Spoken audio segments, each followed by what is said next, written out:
ตัวนี้พี่ตัวนี้เขาอยากให้พี่ได้ของดีไปเล่นเดะอันนี้ลูกสายพายุแล้วพี่ใครเห็นก็บอกโคตรสวยโคตรงามลูกสายพายุตัดหลังเด็ดไก่หนุ่มไก่ใหม่เนาะไก่หนุ่มไก่ใหม่เพิ่งจับให้นี่นะเพิ่งจับรีวิวครั้งแรกใครสนใจอยากแบ่งไปรีบทักมาเด้อใครสนใจรีบทักมาเอาแล้วสวยกระดูกโครงสร้างอย่างนี้เป็นเกียร์โคตรงามที่ไก่เกียร์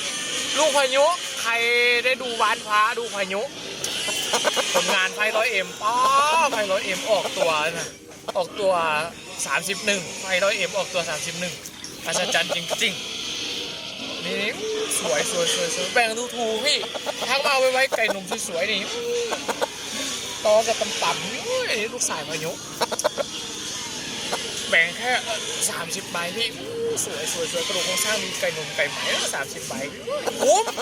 รับประกันของดีคุณภาพ100ใครชอบสวยจำแพงได้แนะนำไอ้ตัวนี้ไก่ใหม่ผมไม่แน่ใจว่าจำแพงได้ยังไม่ได้คัดเลยไก่ใหม่เด้อ